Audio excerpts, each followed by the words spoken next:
Today we will talk about point mutations, which is when only one base changes. There are two types of point mutations, transitions or transversions. This deals with what type of bases are being switched. Transitions are purines being switched to purines or pyridamines to pyridamines.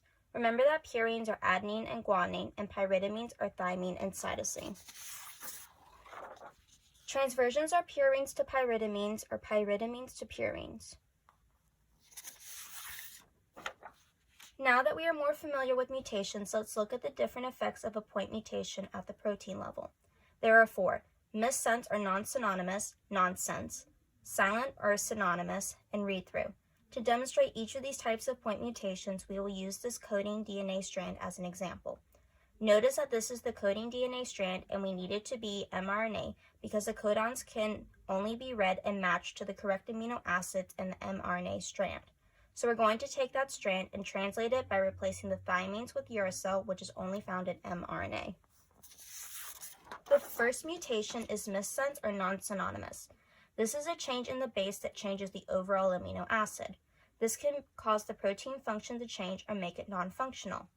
Here the cytosine in asparagine was switched to adenine, changing the amino acid to lysine. The bases were switched from cytosine, a pyridamine, to adenine, a purine, so this is a transversion. This is a transversion missense mutation. Next we have nonsense mutations. These are the changes in the codon so that it switches to a stop codon. Stop codons are indicators for the protein to stop translating. The stop codon is UGA. Here we have the cytosine switching to adenine, changing the amino acid from cysteine to the stop codon. Since cytosine is a pyridamine and adenine is a purine, this is also a transversion. So this would be a transversion nonsense mutation.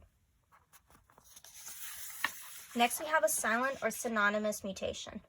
This is a change in the base, but it doesn't change the amino acid. Some amino acids have several codons that code for the same amino acid. In the amino acid alanine, the uracil is switched to cytosine, but it still codes for alanine since there are 4 codons that are alanine. This would be identified as a transition silent mutation because uracil is a pyridamine. Remember, uracil is the replacement for thymine in mRNA, so it is still a pyridamine. Cytosine is also a pyridamine. Lastly, we have the readthrough mutation. A readthrough mutation changes the stop codon UGA and turns it into another amino acid. Since there is no stop codon to stop translation, the protein will continue to translate and result in a longer protein. This is a transition readthrough mutation because the adenine in the stop codon is a purine and was changed to guanine, also a purine, so it was a purine to purine change.